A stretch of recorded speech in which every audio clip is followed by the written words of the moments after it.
Okay, and how this is how CNN is different from your fully connected neural network, we'll be discussing that.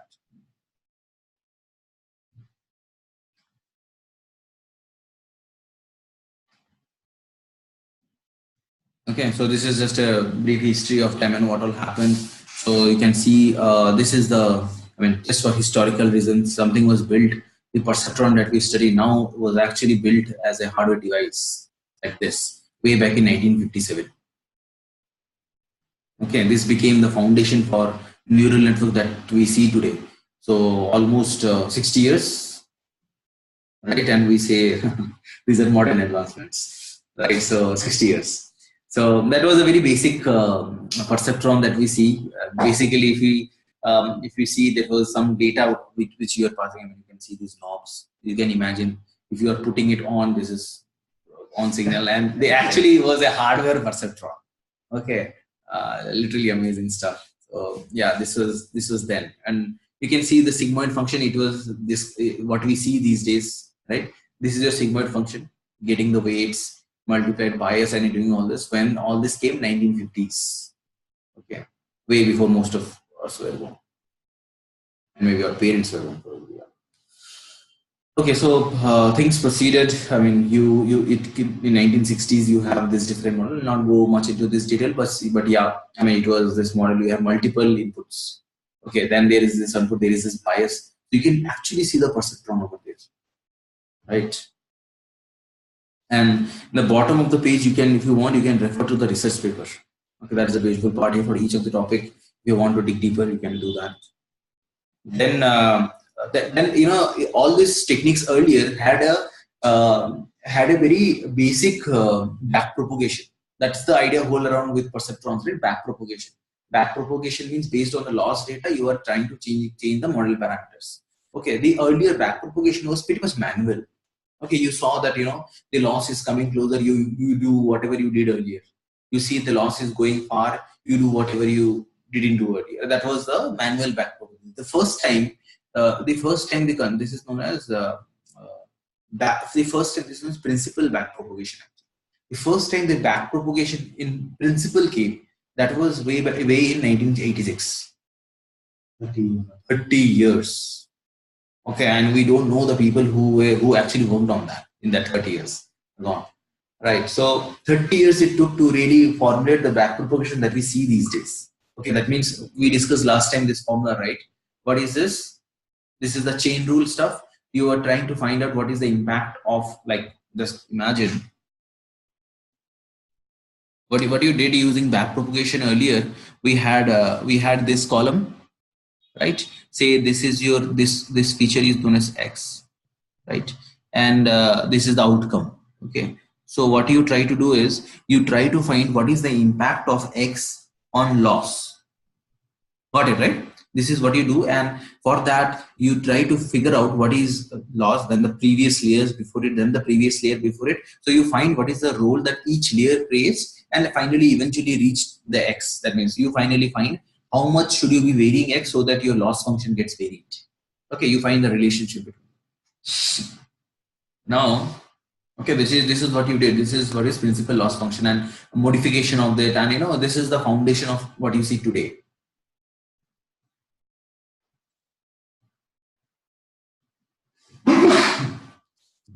Okay.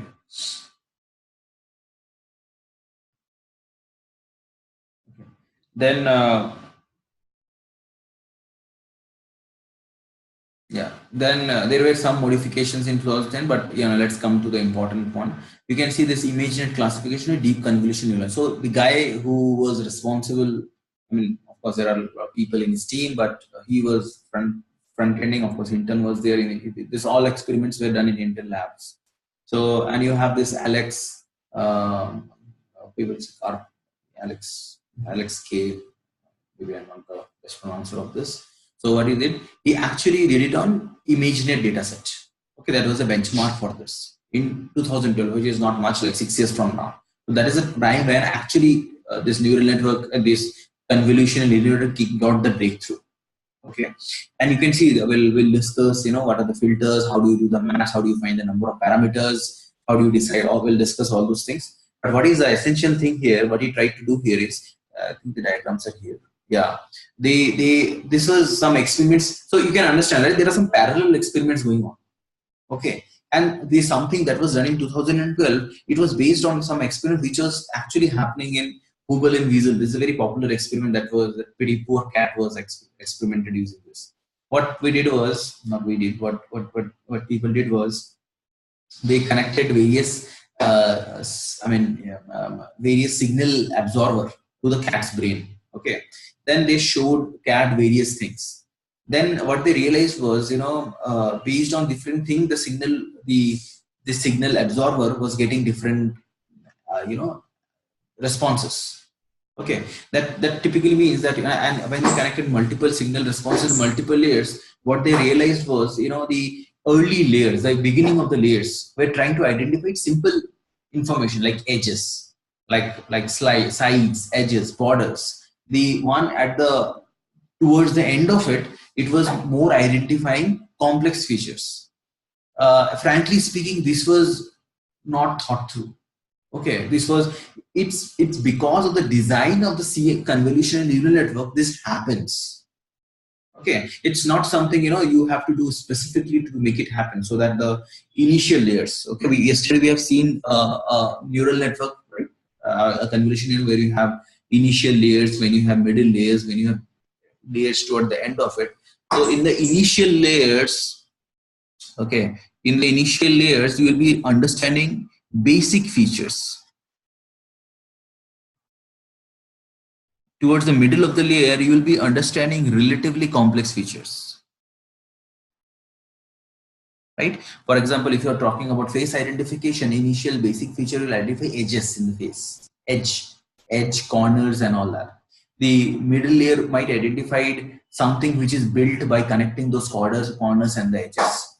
And towards the end of it, okay, you will towards the end of it, you will identify complex features like face, eyes. Okay, so with this understanding, what it means is, if you have trained a model, though we'll talk about this later as well, if you have trained a model with cats and dogs, the details, like the complex features, like, cat's eyes, cat's tail, cat's head, and all that will be learned in the later layers only. Okay, prior to that, there will be something which might be common to most of the animals.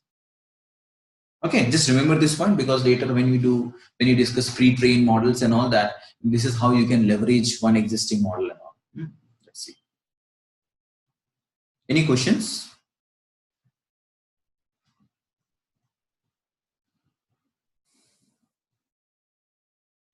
Okay, this is some talking about the brain, how it works and all that.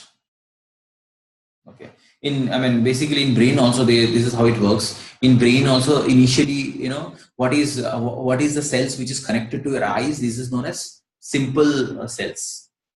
This is what is connected to your eyes. Okay, this can process simple information.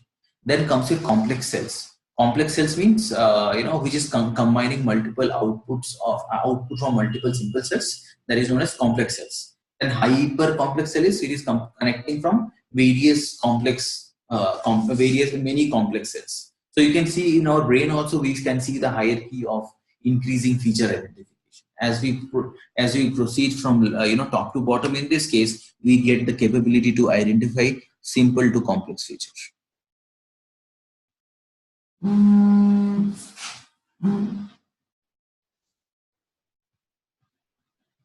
Nishan? Yeah, Nishan. Yeah. It- okay, done. Do you have any slides as such, basic 1-2 slides sort of thing, which you want to show? Or maybe just the.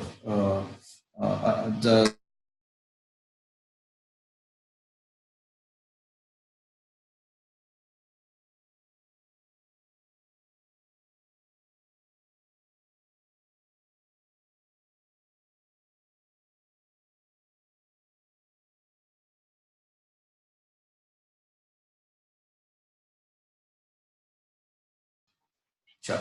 Bye. Okay.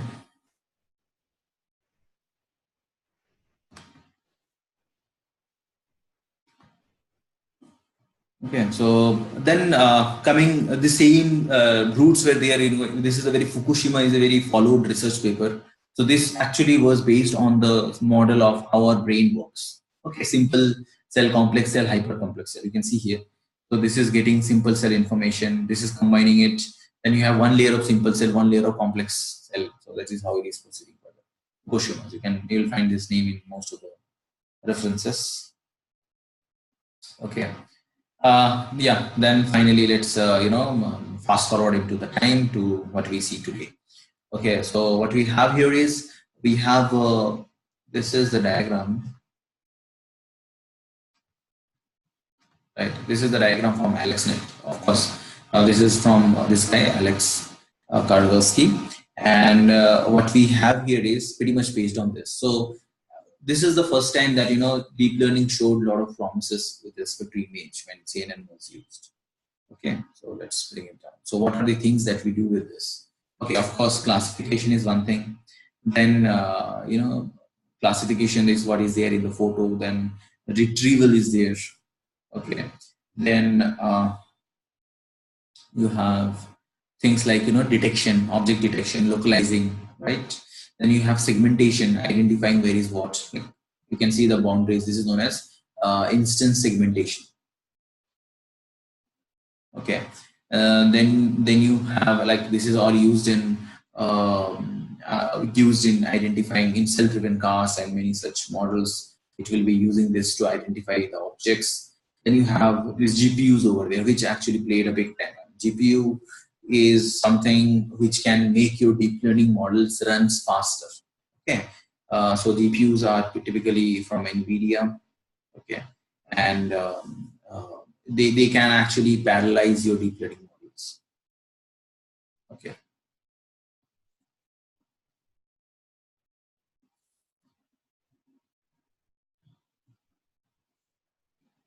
Okay. So you can also use coordinates for understanding positions, right? You can see it is actually finding the positions, right? You can see this, right? Finding the position, right? So you can basically use this to do sports analysis and many more. Okay, galaxy analysis, learning the signs, right? What sign is this on the road? All these things are part of it. Then there was this thing that you see here for aerial object detection. Okay, Mina and Hinton. Then you have this is a popular problem, identifying whales in the sea. Right, all those images are there. We can do that. This is for aerial object detection, Mina and Hinton. Okay. Then the next thing, this is the research paper for that. Okay, this is a pretty much 2015 stuff for image captioning. Okay, we'll be discussing about that also. And there are some very good, images that is to be used, and this is for image captioning here. Okay.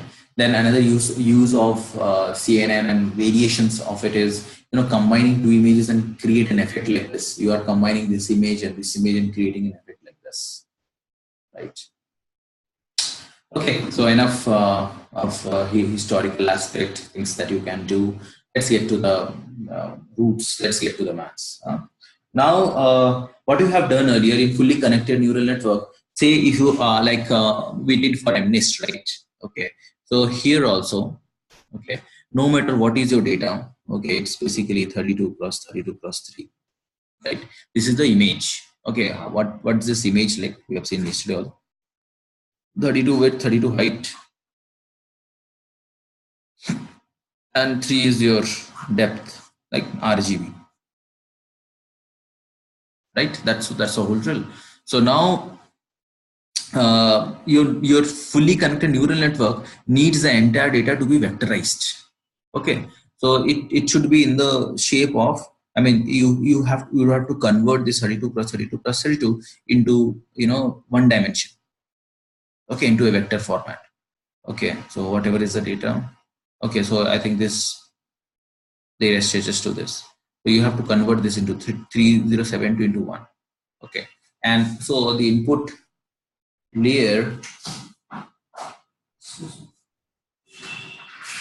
okay, the input layer here the number of nodes in the input layer will be 3072. Okay, then okay, then the number of weights that you want to consider here is 10 cross 3072. Any idea why this is so? This is fully connected neural network, right? This is what you have seen earlier. This is your weights. This is the weight for each of them, isn't it?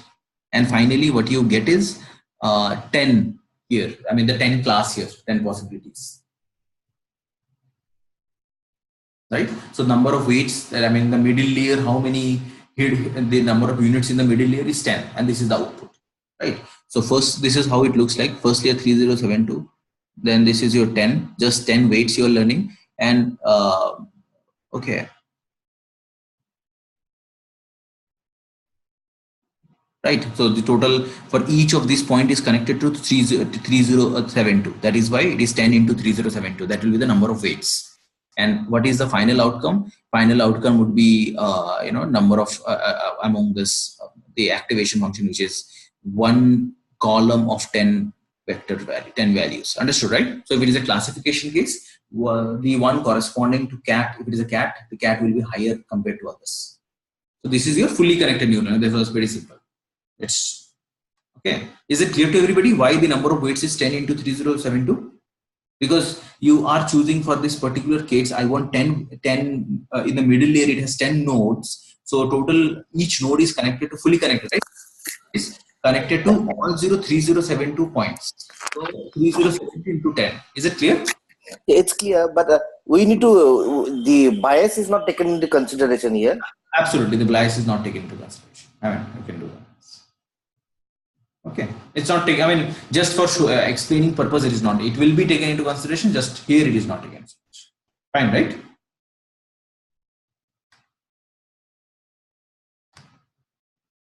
Okay, we'll come to that as well. Okay, so now that's what it is doing here. So the result is taking dot product of row, and I mean that's what we have done earlier. Now let's understand convolution layer and how this is important. See, the important aspect of convolution layer is you can see earlier the spatial structure not maintained. You, no matter how your data is available, you basically convert the data into this thing, one dimensional vector, isn't it? So what you lose is you lose the spatial structure of the data. So in convolution neural network, what will happen here? You will retain the spatial structure of the data. Okay, you're retaining the spatial structure of the data.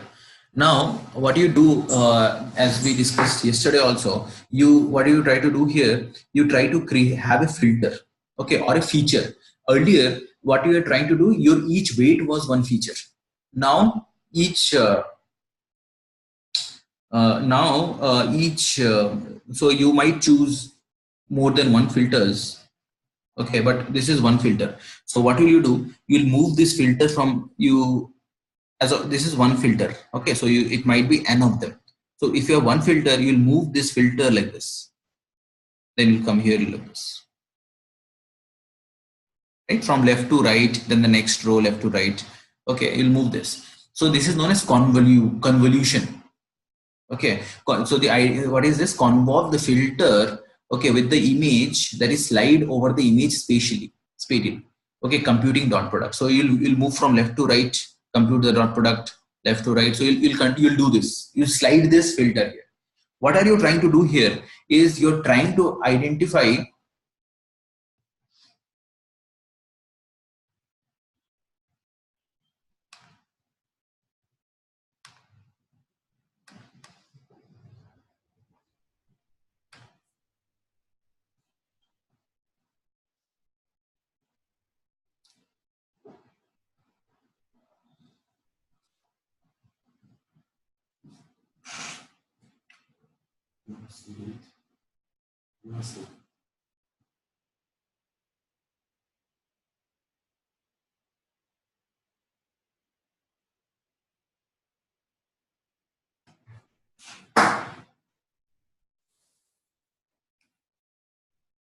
okay.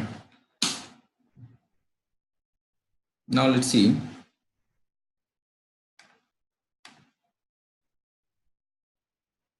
Okay, so that's what. So this is your filter. So filters are like, in your neural network you'll have this filter here. What is it you're trying to do? These filters are nothing but features. Okay, just imagine this as, once the network is learned and you have learned the filters. Just hypothetically imagine that your filter in the last layers will be like eyes. So what will you do? You will move the same filter in along x-axis, and I mean the same way that I just described here, to find how many eyes are there. Got it, right? Or eyes, where are eyes? This is the information.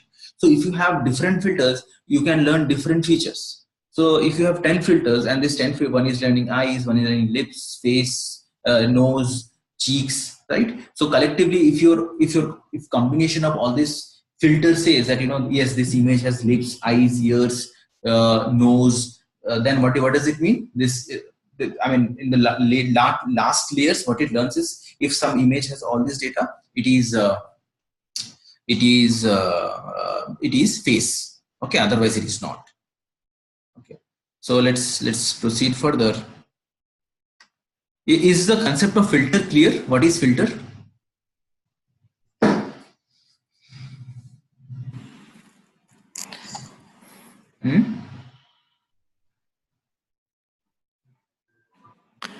You do here, this what is the idea around this filter is, the purpose of the filter in convolution layer is to identify features, right? And if, for example, you assume that there is a convolutional layer which is capable of identifying faces versus not faces, what will be the things that filter would have learned? Okay, this filters, this is your image. Forget about convolution layer and all. If you have a small image which has eye in it, what will you do? You want to identify how many eyes are there in the photo. You just move it and compare. Did I get eye? Did I get eye? Did I get eye? Isn't it? This process is known as convolution, and this learned thing is known as filter. I mean, whatever eyes you have learned. So what you do, if you have to do convolution by your own hands, what you do, you have photos of eyes, ears, nose, lips. Okay, you run all of them one by one. After you learn eyes, you say yes, I got eyes. After you learn ears, you say you got ears. After you learn lips, you got lips. Okay, and when there will be some weightage for all of them, if you combine all of these, what will your neural network say? If you combine all of this, what does it mean? That means your face have eyes, ears, nose, and all that. It means it is a that's what it is. Okay, let's proceed. It will start connecting. If you have not heard yesterday's discussion, it will start connecting. Okay, now let's see. Yeah, so just one thing to keep in mind, because sometimes these information are abstracted. You have 32 cross 32 cross 3. This is the image, and this is the filter. So filter is also having the same number of depth as that of the image. So both of them has 3. Now, I'm a lot of okay. So what will you do now? See, this is what you're doing. Of course, your filter will do at every position. This is just one of the position. Okay, sometimes it is misleading. You did it all the position. You did it this position. You map. Okay, what does it mean? You have your image is 32 cross 32 cross 3. Your filter is 5 cross 5 cross 5. So what will you do now? You'll actually do dot product of wherever the particular filter is on top of the image. Field by field dot product. Okay, so how many times you will do the product?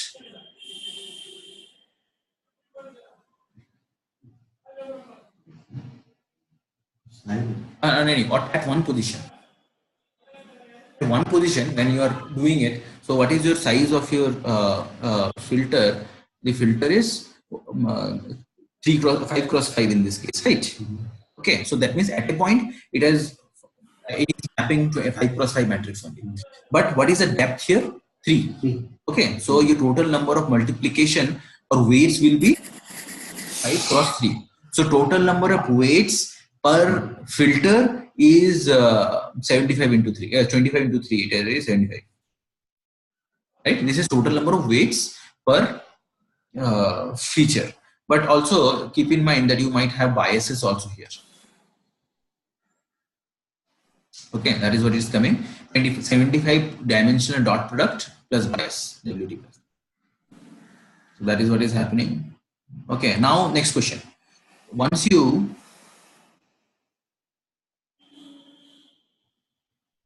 okay, once you have an image of 32 cross 32 and 3 is the width of it.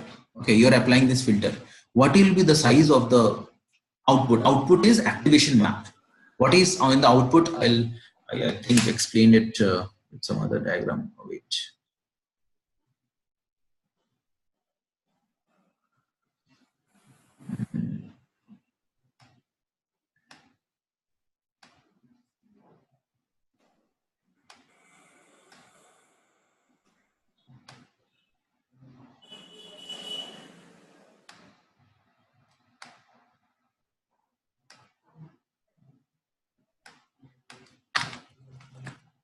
There's one diagram which will just help me.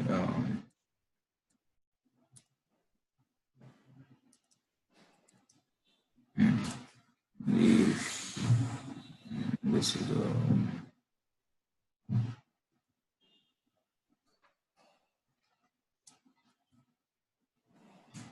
just does the maths. What is that?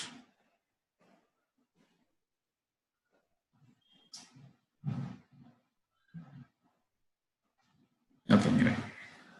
So you did a dot product. Understood, right? What is dot product? Dot product means each of the element here you're multiplying. So what will be the right here you have 32 and this is moving, right? Okay. So is it okay? So when it moves, okay, I'll just draw an easier diagram. Suppose you have this data.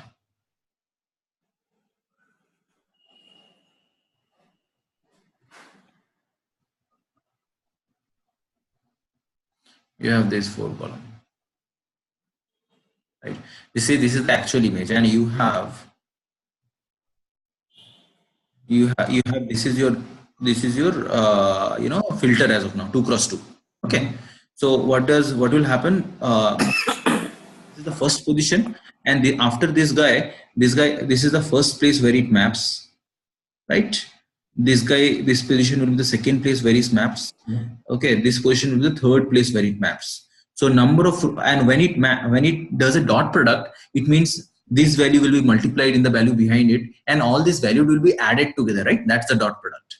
Okay, when you do all that, okay, for each such convolution operation, the output is one, only one value, right? So after doing entire row of this, how many total values were calculated? It was only 3, isn't it? Okay, so your 4 is now reduced to 3, and similarly if you do from top to bottom, that will also be reduced to 3. Okay, so your 4 cross 4 will be reduced to 3 cross 3 here, right? So the size will change. If you don't do anything, the size, so that's why from 32 it is getting reduced to 28. You might do the same maths, 32 and 5 cross 5. 3 plus 1. Right. Okay, and there is a very and based on the stride size also we will calculate it actually. Okay, there is a formula. Okay, so that's why the size is 28. And any idea where this is 1? Understood. So we did it once. This is one filter. Okay, we are about it. Then why this is 1? How many filters are you considering? One filter. So one output. So the dimension of the activation map is decided by the number of filters. Okay, one filter went through, as we discussed one. Suppose you have another filter, right? Suppose you have another filter. This is another guy. Of course, the filters has to be of same size. So when do we put multiple filters? When you want to identify multiple features. Multiple features. Okay, so because if you put only one filter, okay, that means what you are configuring, then it will learn only one feature. Okay, it might learn only eyes, though eyes might be most important. It is learn only that. But if you want eyes, correlate feature to an object. Yes, that happens in the last layers. Okay, what happens there is before the last layer, you identify ears, eyes, nose, all that. But it does not say that this is right. In the last fully connected layer, it will combine all this information and create the map. And this is not object. Just not an object. These are features of an object. Of an object. Right. So how do you know, as in per object, how many features are going to be there?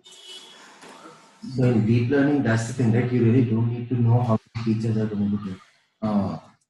So features in machine learning is columns. Yes. Features in deep learning is a this kernel or the filter that we say. So it is learning eyes. Okay, and the important thing earlier, it has the ability to reuse. That is why it is called as what is the term reuse.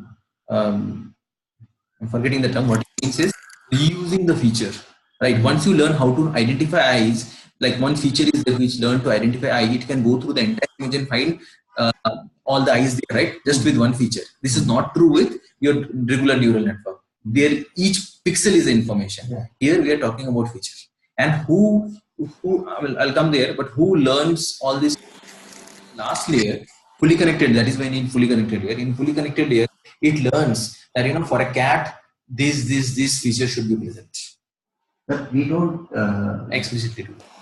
Explicitly do it, right? So internally, this is being. That's right. Okay, so let's take a case where you have another filter. So because of this, another layer of this activation map will be cleared, right? One more activation map.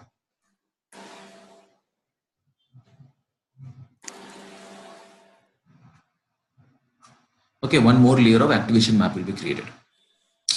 Okay, so that's the whole thing. So the output of applying one layer of filter, is two activation map, which becomes the input for the next layer. Right? Let's proceed further. Activation map is nothing but output after adding one. That's it. Is it clear? Is everybody able to visualize this? Yeah. Okay, that's the next thing here. You can see, there is another filter, and because of that, there is another layer. So that is the size, and this is roughly the diagram. Suppose if you apply 6 filters, you are getting 6 activation maps here. Okay, and okay, now, okay, so this is a good case. Suppose your input image is 32 cross 32 cross 3. Okay, then you are applying a convolution layer and a ReLU layer. ReLU is just an activation function that you are using here. This convolution layer is actually converting. What is the size? What is the size number of filters that you are applying here? See this. This is like multi-layer convolution layer. What is the number of filters that you are applying here? The number of filters is 6, right? So 5 cross 5 cross 3. So that is 6 is number of width of your activation layer, right? This is the number of so depth is increasing here. You apply, here you're applying 10, 5 cross 5 cross 6, because here now depth has to increase because this thing and the previous activation thing has to match. If you are implementing low level neural network, these are the dimensions that you have to take into account. This 3 was same, the first 3 was same because of this guy. The next 6 is same because of this guy. Right? Okay, because it has to be 5 cross 5, it will multiply, but it has to multiply to all the layers, right? That is why we need this. Okay, so what is it doing? It is learning more complex feature. Okay, so if you are printing things towards the end of it, okay, this guy will be much more complex feature. Right? You can see the complexity, the size also increases, so the complexity also increases. And again, because of this guy, this is 10 now.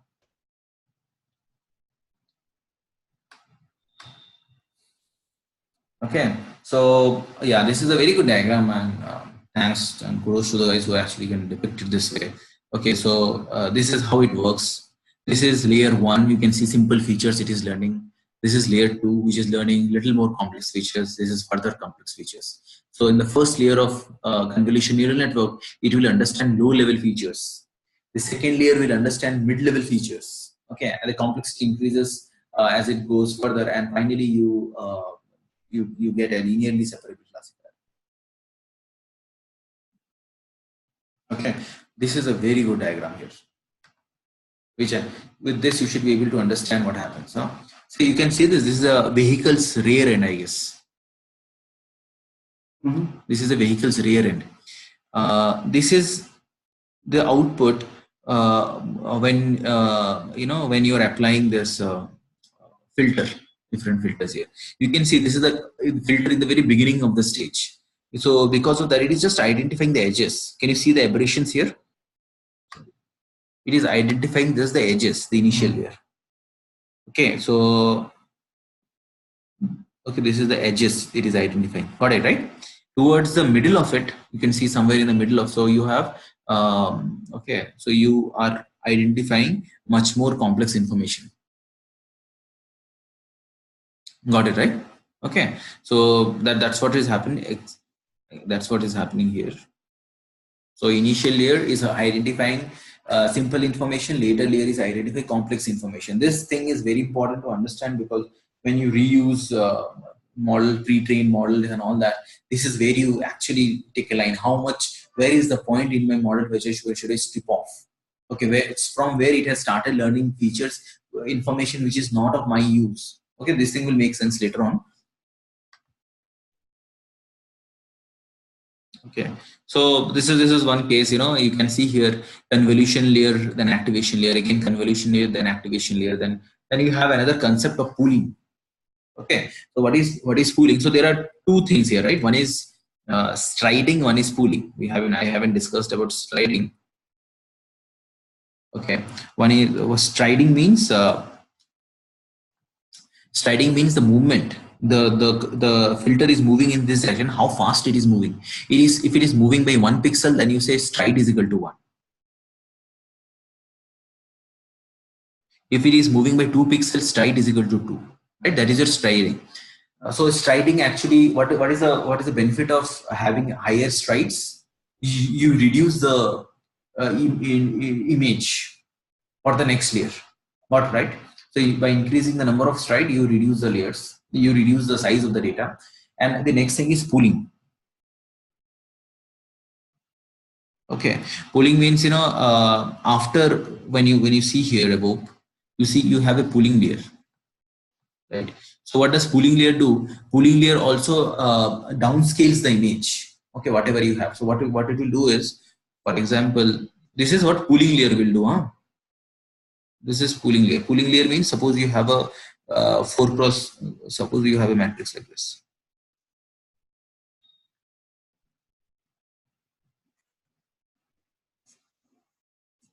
Okay, suppose this is a pole size. Pole size is suppose 3x3, and if you are using max pole, so this pixel value, right? So this value will be like 5, 7, 3, 21, 2, 7, 8. Something will be here, right? Pixel values. So if you are using max pool, this entire thing will be converted to only one value, and that value will be the maximum value among them. This is max pooling. So what will this do? If you are using a pooling of size 3x3, it will shrink. I mean, for each location that it is moving, it will convert that into one value. So max pooling will reduce the size of the image. Striding will also reduce the size of the image. So a regular question that we have always is, which one should you use and when? Okay, so if you see, more and more applications these days are using stride compared to your max pooling. Okay, so that is because people are getting good results with that. So this might be a default case to start experimenting.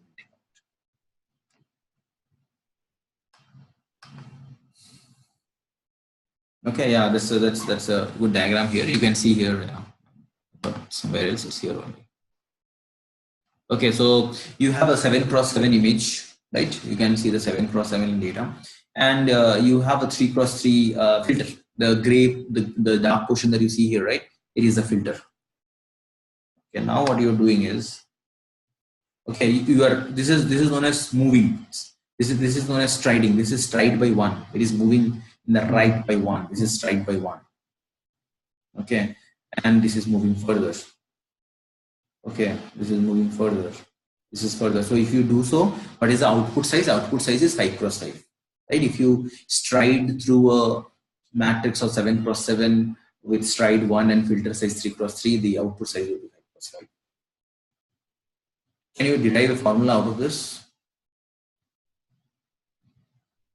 Okay, just maybe one more thing before you do that. So suppose the stride is 2, right? What will be the size of output? 3x3. Got it, right? So there is a relationship between input data, stride, and the output. Is there any formula that comes to your mind which represents this? stride 3 anyway. I mean, if it is not fitting, then of course it is not fitting, then nothing fancy over here. This is the formula that comes. This is the output size, right? So, okay, n is your total image data, f is the filter size divided by stride plus 1. Say, for example, when n was 7, when n was 7, okay, minus filter size is your 3, okay, divided by 1 plus 1. That is 4 by 1 plus 5. So that is the output size, right? You can see it here. Okay, n minus f by f divided by 1. So now we have noticed one thing, that if we stride through an image 7 by 7, it will become 3 by 3. But this is not what we always intend. We many times intend to have the same, I mean, output image of same size that of input image. Okay, that is, and this is achieved using adding a padding layer across the same image. So you had the 7 cross 7 image earlier. So now what will you do? You want what is your input? Input is 7 cross 7, right? What will you do now? You want your output also to be 7 cross 7. Okay, so what you do for that, you actually add a layer of padding, that means all values 0. The purpose of this is two. One is that output image should be same as input image. Output image same as input image. What is the second thing? Second thing is, can you tell me what is the second important thing here? What is the purpose of padding? One more purpose of padding. One is output image same as input image.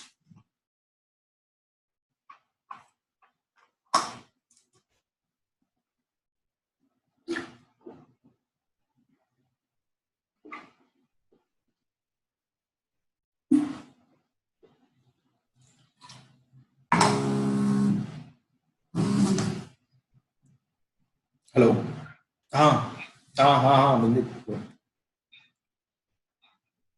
मतलब वहां पे नहीं, road में है, कोई issue नहीं है।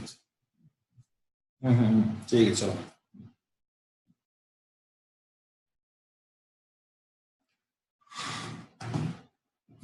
The other purpose of padding is to give equal importance to edges. Otherwise, what would happen is, edges in the image will get only one stride through. Right, so that is the other purpose of it.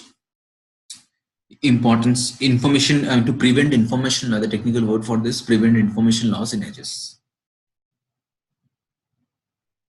Prevent information loss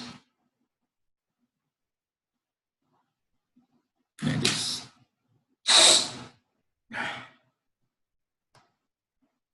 Okay, so what you do here, sorry, I forgot showing it. So if you add one layer of padding for 7, so you're adding one layer here, one layer, so it will just take a case where it became, if you add one layer here, so 8 minus 3 by 1 plus 1, right? So 8 minus 3 is 5, 5 plus 1 is 6, so it's still not happening, right? We're not getting 7 cross 7. So let's add 2 here. So 7 plus 2 is 9. 9 minus 3 by 1 plus 1. So 9 minus 3 is 6. 6 plus 1, 7. Yes. So to make the input and output of the same size, you'd like to add, two sizes here. Then one here and one here. Is it clear?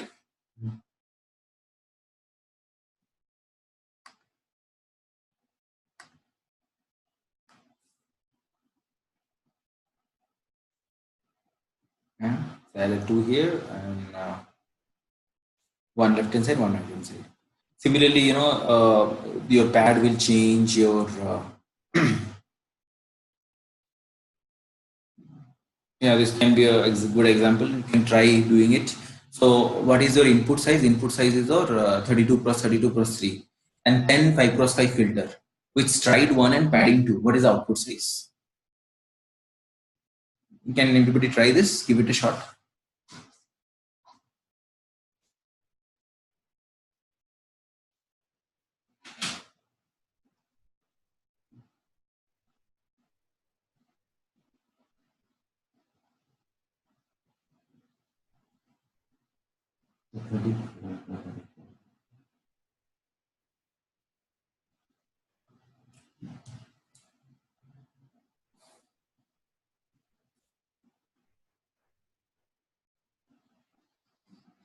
You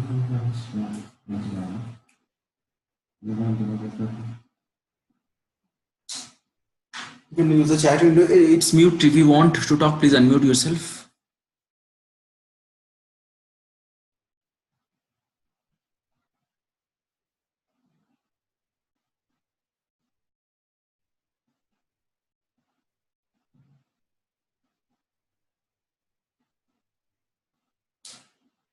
Okay. Volume size. Huh? Like volume size, you will say Volume size size of the output actually. Output, right? मतलब output का जो you have width versus depth. That's what it is. So padding is 2. So right. Absolutely. 30. Padding is 2. So you'll add 32 or sorry, 34 or 34. 38. 34. Padding is on both sides.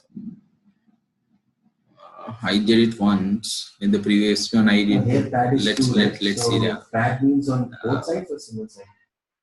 Technically, pad should mean.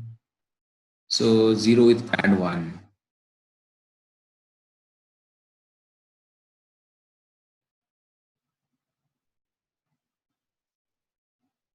Pad with 1 pixel border. So here we are padding with 2 pixel border, right? So that is 38. No, 34. Oh. Wait. So here, one pad. When you say pad 2, you are adding 2. Oh. No, confused. Okay, so because when you say pixel with pad 1 border, so you are adding 1 actually here. Yeah, that's right. Because 34. That's because when you're mentioning the size here, you're also mentioning 32, right? So okay, you're mentioning 32. So that's because if you combining all of them, then the okay. So let's see. That's what I think. So let's see. 34 minus 5. Stride 1. 29.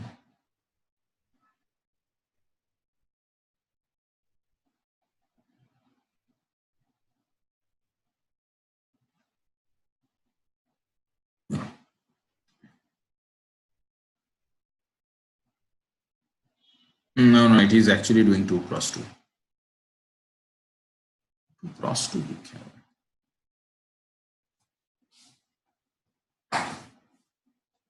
Plus 2 into 2, right? Yes. Okay. 2 into 2, it's 32. 32 plus 2. 2 into 2. Is that right? Can I move 2? What's the formula again? N plus? I mean n minus f divided by stride plus 1. This is the formula. Yeah, so 2 by 2 it is 2 into 2, it's just saying because like pattern 2 on each side. 2 into 2. Because minus is later, right?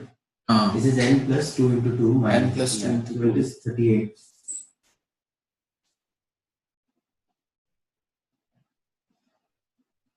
It is 38 then. So it is adding that. So 2 into 2. So 2 is your padding size. 2 into actually. Because on each side. Plus 1 actually. 2 plus 2. Yeah, maybe it's. Though the output is same. But if it is 3, right? So maybe it's. Padding. Let's maybe one other example will see this. This is ideally 38 minus this thing, right? So it becomes 38 minus 5. It becomes 38, not 38, right? 32 plus 4. 36. Okay, sorry. 36. 36 minus 5. 39. Plus 1 is 32. Yeah. Is it typo? No, it's not typo. It makes perfect sense to me. Why? Shouldn't it be, if it is adding, if it is n, why it is multiplied? 3 into 2 is equal to if you are padding by 3, so it is 3 plus 3 is equal to 3 into 2. Maybe that's. Oh, maybe that's why they are doing it. So it will be 2 into 3. Oh, it's So if it is, it would be 3 into 3 in that case. Yeah, It will be 2 into 3. So yeah, then the understanding is right. 3 into, yeah. So 2 into 3. So 2 times of it, right? Yeah, then same thing. So it is either product. It's blinking. Yeah. Okay. So what you have here is okay. So what is this? What is this size information? You are having 32 here, 32 here, and you are increasing the padding by 2 in both the sides, right? That is why 2 into 2. If you're increasing by 3, to be 2 into 3. Okay. So yeah, minus 5 is your size of the filter, and that makes it 32. And what is the number of filters? It is 10. That is what gives it 32 cross 32 cross 10.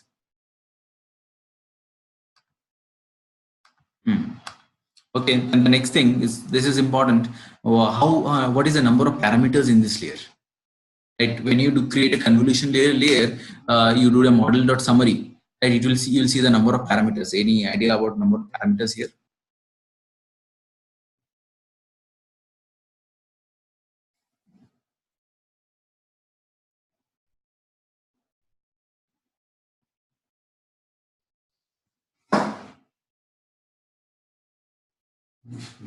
This one can say what is parameter?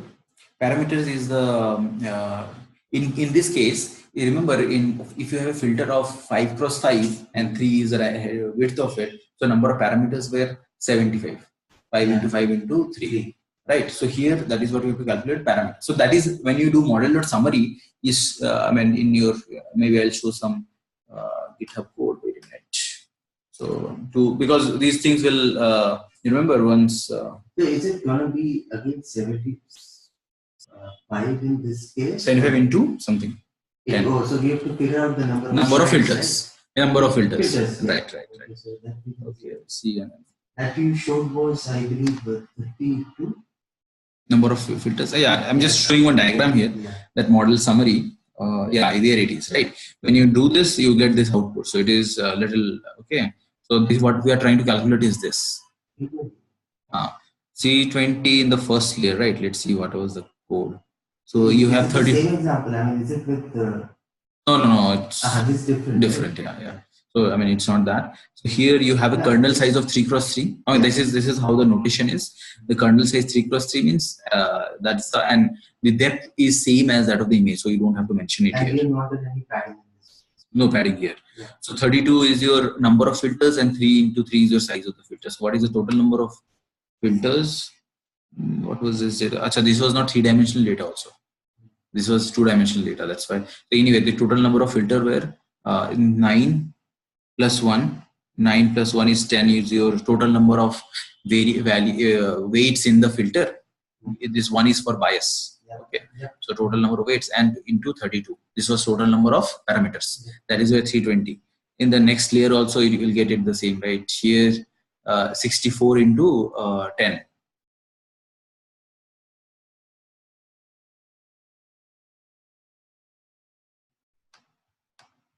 Am I doing it right? 64 into 10. Oh yeah. So now we have another thing here, right? So what is the dimension of it? This is the output. The output of this was, yeah. Sorry, I took the first guide itself. Output was, it was 320, right? That means you have 320. No, the output of this was 32. Oh, sorry, we have to multiply it with 32. Okay. So 32 into 64 into 10. That was the value. Okay, I'll come to that. So here in this case, 5 cross 5 cross 3 plus 1, that was 76 parameters, and you have 10 such filters, so the output is 760 in this case, in one layer. Is it clear, everybody?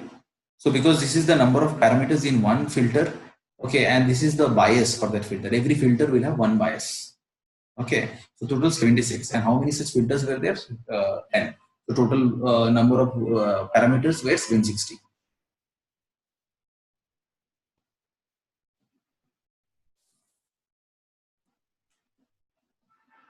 Okay, so this is a pretty good summarization of what is happening here.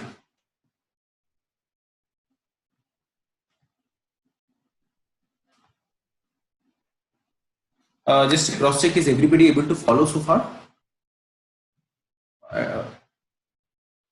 Yeah.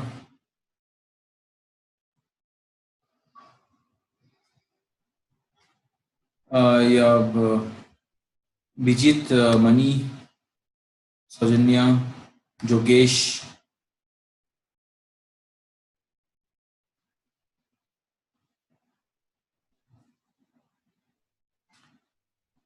Okay. Yes, yes. Okay, that's good then.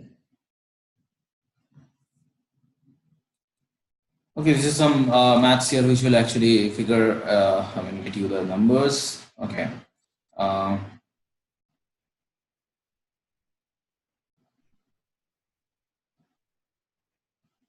okay. Now, you know, so this is what is happening over here. You can see the weight and the value, the sigmoid, the accumulation function, and okay, yeah. Let's coming towards the end of it. Okay, and after this, we'll go here and try to create a very basic convolutional layer like this, and we'll try to calculate the the maths and all behind it. We solved this for MNIST for neural network. We'll try to do that here as well.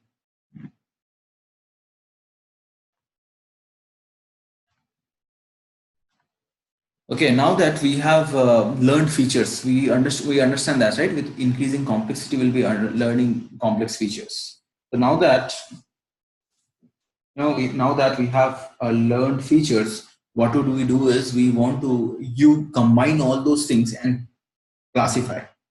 Okay, that is why we need last layer. Last layer is in neural network. Uh,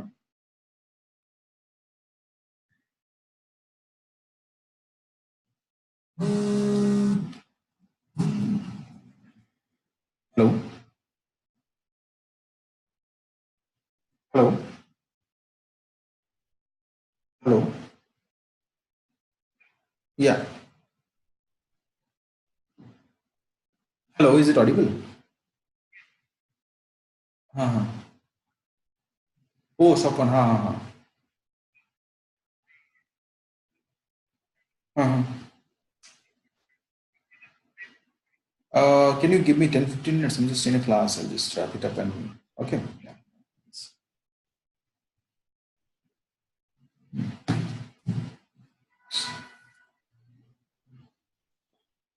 Okay, so this was the polling layer that we discussed. What it is used, it is used to downsample the image, makes the representation smaller and more manageable, operates over the activation marks map independently. So that's what is polling layer. So this is the max polling we just discussed. You want to convert this entire data into 2 cross 2.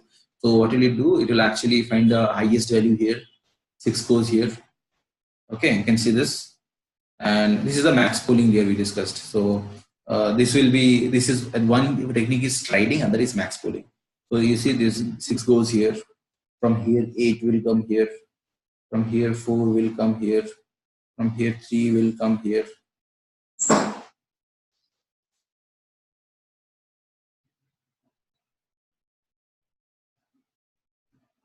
So you said max polling or striding, one of them is used, right?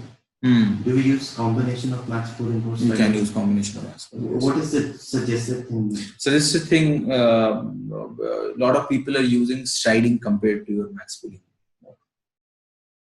So that is giving better results. Even you can do max polling along with striding. The kernel parent. You don't. Kernel is your filter. Yeah, that's what you said. Come again. Kernel and then stride. Those are the two things you said. Kernel to right. You don't do the max polling. Max polling is less often used. I mean, based on more experiments. Okay, it was. I mean, I also read it somewhere. So it was realized that striding is giving better results. So people are trying with that. If that doesn't work, then they go for max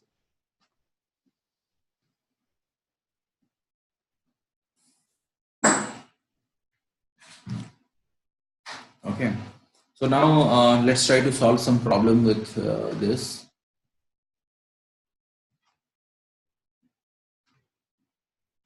So this is the MNIST data that we have. Okay, load Kita's dataset MNIST, and pretty much what you're doing I'll copy some piece of code from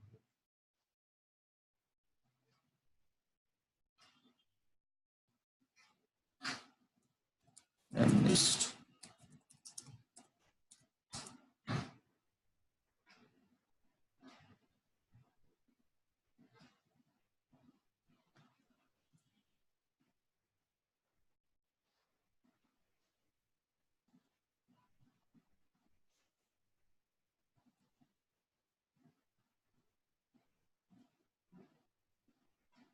Okay, this is importing all the library. This is Kiras have this callbacks. Okay, we'll see that now. What is the benefit of callbacks? The purpose of callbacks is, this is a handler that you pass to Kiras. For example, you have this early stopping, right? So you don't want Kira, it continuously train the model if you already have achieved, you're not converging any further. So that is what early stopping is. You can configure a patience parameter, which will stop your processing if you are not converging any further. Then tensor board is like if you want to visualize the model here. We have actually a machine learning meetup in our office today. So whoever, anyway, it's a physical meetup.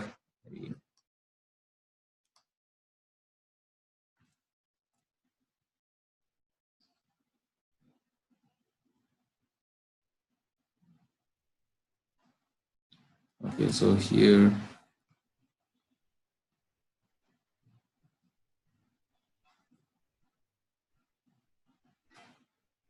Copy.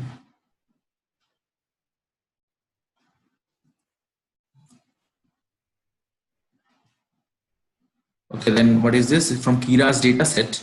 See this, from Kira's data set, I'm importing MNIST and MNIST load data, and I'm dividing the entire data into train and test.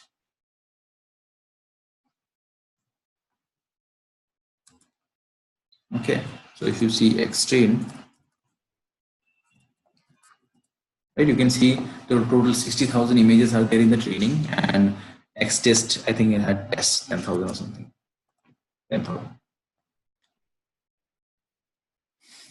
Okay, then from this data, you are basically extracting. Okay, and this data do not have any depth. That means it has 28 cross 28.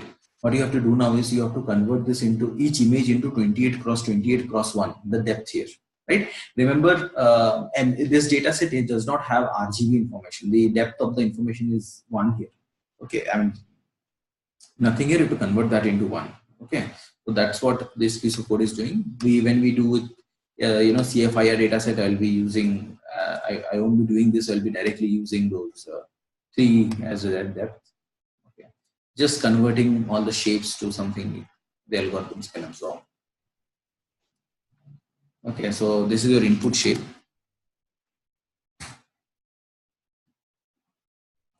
Okay, 28 cross 28 cross 1.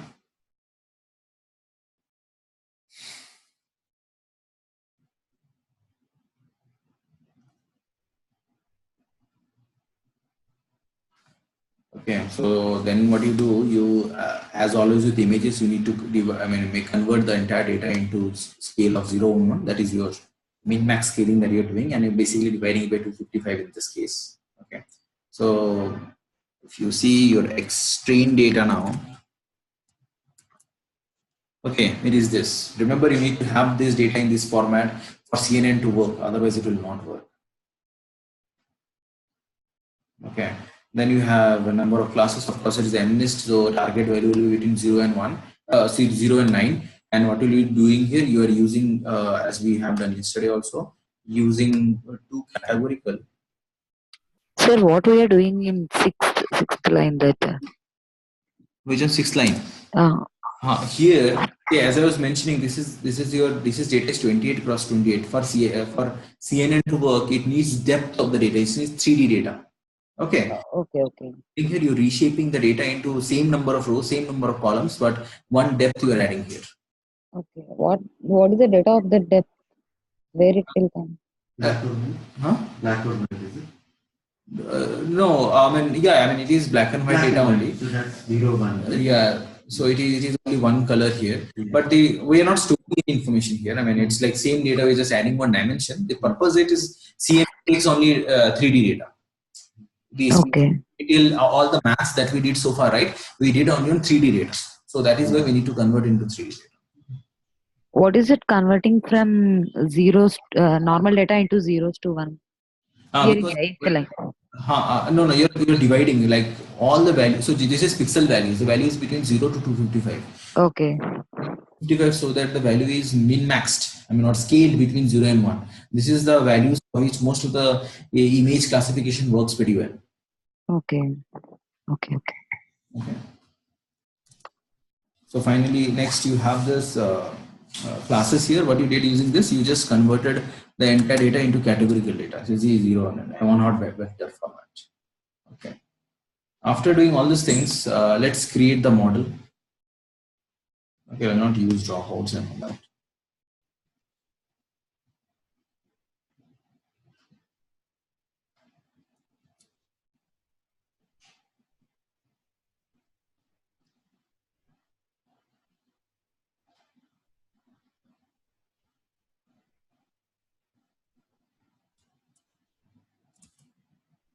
Okay, what is it doing? It's creating two layers. First layer is 32 layer.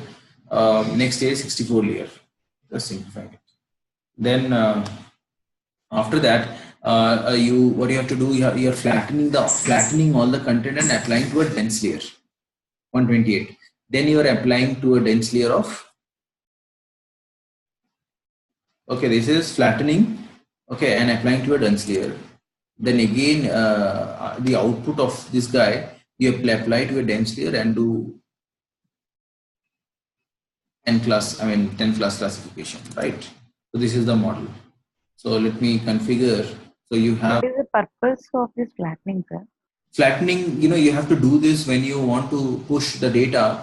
Okay, when you want to push the data from convolution layer to dense layer, flattening will convert the data. You'll have 3D data, right? In convolution layer, flattening will convert into vector data, vector format. That is what this guys can do. Okay.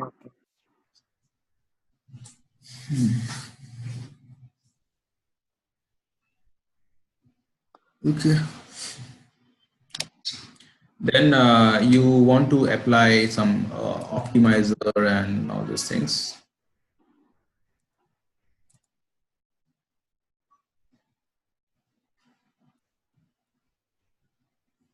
Okay, then you have the batch size, callbacks. Okay, remember this. What is this early stopping? Early stopping means when your model do not converge, it will stop here.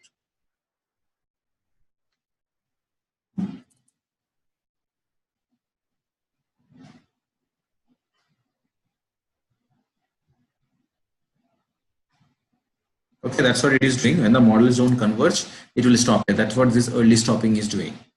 Okay, so this is the number of batch size, the size of the data that will be taken. So I want to increase it basically.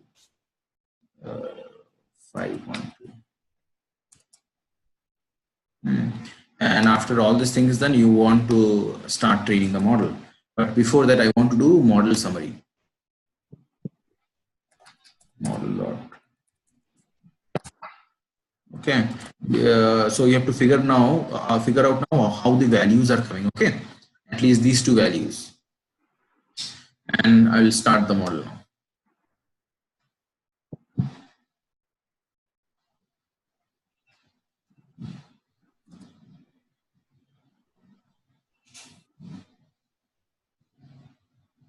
Okay, okay. So why the first layer is 320? Yes, we have 32 layer and 3 cross 3 plus 1, 10 into 32. Then what is the output size of this? What is the output content of the first layer?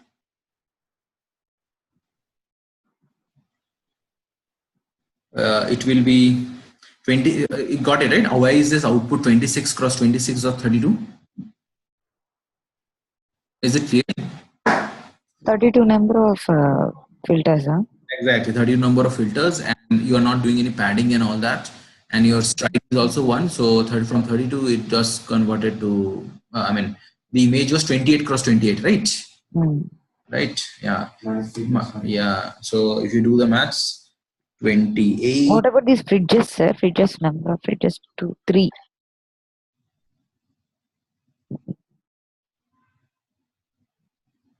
Okay, that's the size here, and this 32 is because number of filters there, right? Then you're asking something, Saujanya? Fridges, number of fridges, 3. Oh, number of features. Number of features is your Not features, sir. That is no fridges something. kernel size, huh? Kernel size. Kernel size is your size of the filter. Okay. Okay, so you are configuring a 3 cross 3 here. Okay, so output of this layer is, output of the first layer is 26 cross 26 cross 32, right? Now okay, and how many filters are you applying now? 64, right? So 60, what is the size of the filter? What is the size of the filter? What is the width of the filter? Filter's width is 3 cross 3 cross 32. Disagree with me if you want. After first layer, is it clear? So what is after second, in the second layer, the filter's width is 3 cross 3 cross 32 plus 1. Do you agree with this? Sir, yes. The output will be 3 cos 3 matrix, Correct, huh? and we are having 32 filters. Yeah, if you can explain it again. Once Yeah. you're going to the next layer. Next layer, right? Yeah, just So explain it again. yeah.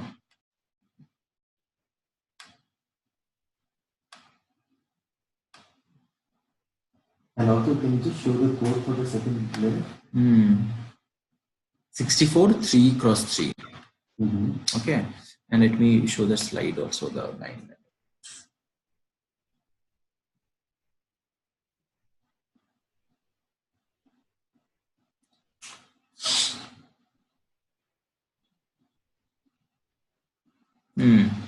See here, what is the see the width here, right, is the depth of the filter also, right? So what was the width after first activation? What was the width of it? 32, right? Because of 32, right? So now my filter became 3 cross 3 cross 32. Got it, right? Why now my filter size is 3 cross 3 cross 32. This is my filter size now. Okay, of course, plus 1. No, so this explain in terms of the way it's understood. When a 3 by 3 filter, it goes with a single stride, and it passes over the image. What will happen in this case? In second case? Yeah. Okay, so now. So we understand this, 32 layers basically of 3 by 3. That's what it is, 3 cross 3 into 32. Now in next layer, when the strides again happen, how does it? Yeah, right. That's probably what. Yeah. What is confusing, right? Yes. So here you see you have just imagine for a moment, this is 32. Since we are doing for that much number of layers. Okay, number of layers is 32. So what and you're multiplying, just forget that. As of now, you have six thing. Okay, and you have 5 cross 5 cross 6. Right? I mean, okay, so what will happen? 5 cross 5, how many of 5 cross 5 are there? 6. Each of them will be dot producted with each of these layers. Got it, right? Understood that what will happen? Each of these values. Maybe you can draw the example of same thing that we were looking at, right? Okay. The code that is the MS code, right? Okay. Go back to that. Okay. And maybe understand from there. Okay. So see this.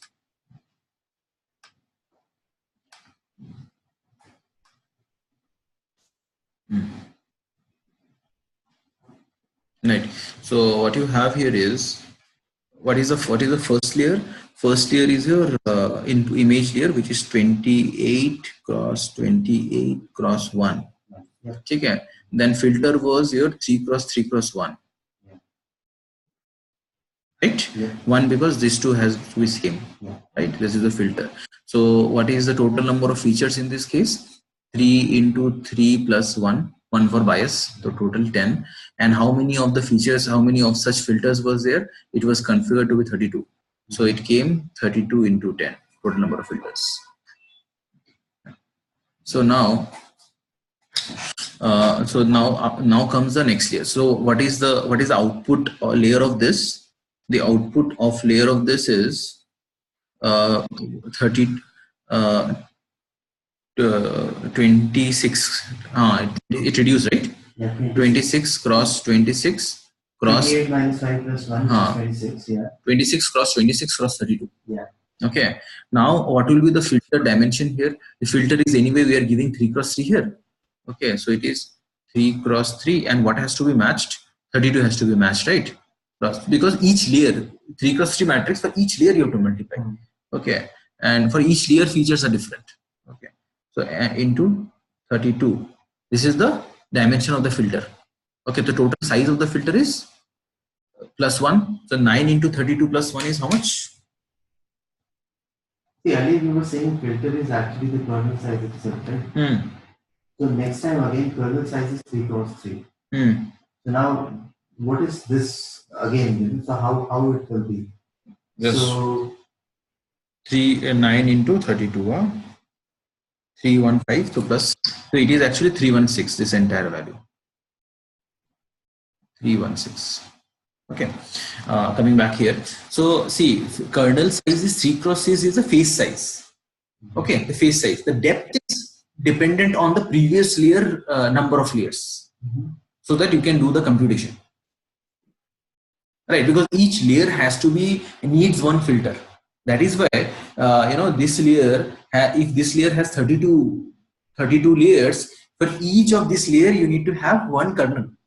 That is why you have 3 cross 3 the face size, okay, and one kernel for each such layer. So now this time again we'll be doing 3 cross 3. Right, so we'll be doing strides on 32 of them. 32 of them, right? Okay, so what is the number of parameters here? 316. So basically, I've got 32 layers, right? 32 layers, right? So initially, I have the input layer of, as in which was the image itself, right? And now I have like I don't know how to say, convoluted or whatever process, 32 layers. 32 layers is right. I mean, that is, so the information which is now stored in 32 layers, right? You can see much more complex information can be stored because the dimension is pretty high, right? Now, what is your total number of features in each, a total number of parameters in each feature? Parameters is each number of weights in each feature. It is actually 316. Okay, so what is the number of features, number of such parameters? 64. So we are out.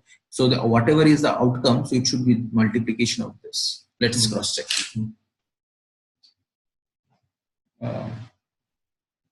Then what is this 320? It is 20,224. She's asking what is 320.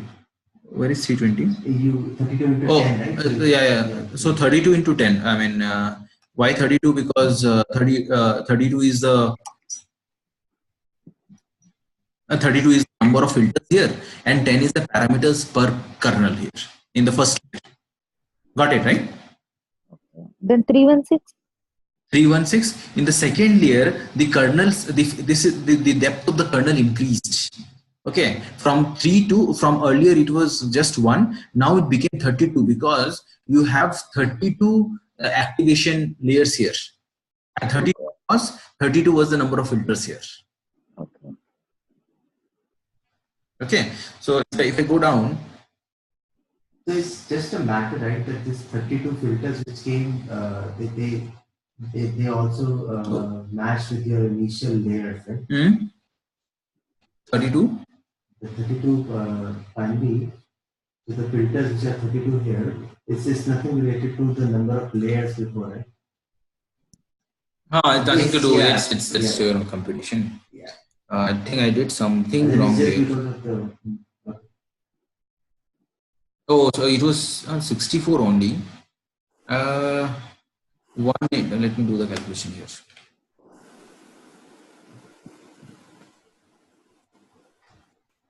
What I have to do is 18496 divided. That is 289, sir, not 316. Oh, it's 289. 289. Okay, so Let me cross check. 9, oh man. Sometimes it feels so bad. 9 into 32. Oh yeah, indeed. How the world I wrote 3 and 6. Okay. Plus 1. So 289 into 64. Bang on target, right? 18,496. 18,496. Yeah. Okay. So that's how you're actually, each layer is, I mean, this is the number of parameters in that layer. Okay. So now you can compute for any number of layer, any logic. Okay. And the question is again, why did the output shape change here to 24 by 20? Because you on 26x26 you're applying a kernel of 3x3. So 26. Yeah, it's so much shape itself is reducing. This is depth is increasing. Yeah. As you see further, as you go to the, I mean, what is depth? That means you're adding more complexity to the feature. But this time it is 26 minus 3 plus 1. Right. Right. Okay. Then when you do flatten, you are actually vectorizing the 3D information, and that will bring you to this maths. Okay. This into this, I think flatten will be this into. Let's see that. Okay, what is the maths? But I just want to see the accuracy. So yeah, we are at 99.6. Still happening. I don't know. Okay. So that's it's still happening. Oh man. Okay. 98.7. It's pretty good. Okay, so that's and this is just with one layer. Okay, so that's all for today. We have a machine learning meetup here starting in a couple of minutes.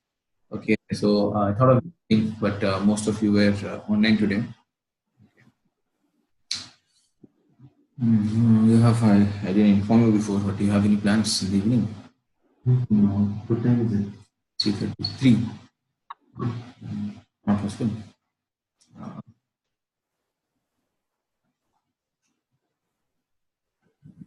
Okay, let's close it today. I'll upload the recording and please go through all the stuffs we discussed a lot in details. Okay, and let's catch up over next weekend. Please revise all the stuff. I'll be uploading all this stuff.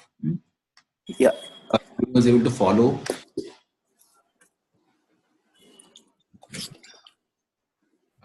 Okay, Sajjan, I'll be done. Okay, take care. Bye bye. Bye.